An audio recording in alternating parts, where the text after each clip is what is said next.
பொதுவா எல்லோரோட வாழ்க்கையிலும் பார்த்தீங்கன்னா, 3 வகையான ஒரு பீரியட் ஆஃப் டைம் இருக்குது. ஒண்ணு வந்து ஸ்கூல் லைஃப் பீரியடு, இன்னொன்னு காலேஜ் பீரியடு, இன்னொன்னு பார்த்தீங்கன்னா, ப்ரொஃபஷனல் ஆஃபீஸ் அந்த மாரி வேலை செய்யக்கூடிய பீரியடு. இந்த 3 பீரியட்லயும் எல்லாத்துக்கும் பார்த்தீங்கன்னா, வெவ்வேறு விதமான காதல் வந்து போகும். ஆனா, எல்லா காதலியோட ரொம்ப முக்கியமான ஒரு பியூரஸ்ட் ஃபார்ம் ஆஃப் காதல் என்னன்னு பார்த்தீங்கன்னா, ஃபர்ஸ்ட் லவ்.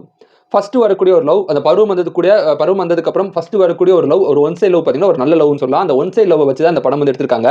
ஹீரோ, ஹீரோயின் 2 பேரும் பார்த்தீங்கன்னா, ஒரு ரெஸ்டாரண்ட் வந்து மீட் பண்றாங்க. அப்படி மீட் பண்ணும்போது 2 பேரும் ஒரே ஸ்கூல்ல படிச்சவங்க அப்படிங்கிறது தெரிய வருது. ஹீரோவும் பார்த்தீங்கன்னா, ஒன் சைடா ஒரு பொண்ண வந்து ஸ்கூல் டேஸ்ல வந்து லவ் பண்ணியிருப்பாங்க. ஆனா அவர்கிட்ட ப்ரொபோஸ் பண்ணியிருக்க மாட்டாங்க. ஹீரோ லவ் பண்ண பொண்ண அவர் ஃப்ரெண்டே உஷார் பண்ணியிருப்பாரு. இதனால ஹீரோ வந்து ரொம்ப வெக்ஸ் ஆயிருப்பாரு. அதே மாதிரி ஹீரோயின் வந்து ஒரு பையன் வந்து ஒன் சைடா லவ் பண்ணியிருப்பாங்க. அந்த பையன்கிட்ட ப்ரொபோஸே பண்ணியிருக்க மாட்டாங்க. இதனால இவங்க 2 பேரும் பேசும்போது ஒரு ஐடியா வந்து அவங்களுக்குள்ள வருது. நம்ம வந்து ஸ்கூல் படிக்கும்போது அந்த ஃபர்ஸ்ட் லவ் வந்து நம்ம ப்ரொபோஸ் பண்ணாம விட்டுட்டோம். இப்போ போய் அவங்க எங்க எங்க இருக்காங்கன்னு தேடி கண்டுபிடிச்சு நம்மளோட லவ் ப்ரொபோஸ் பண்ணா எப்படி இருக்கும்னு சொல்லி ஒரு ஃபேண்டஸியான ஒரு ஐடியா வருது. இந்த ஐடியா மூலமா கடைசி என்ன நடந்தது?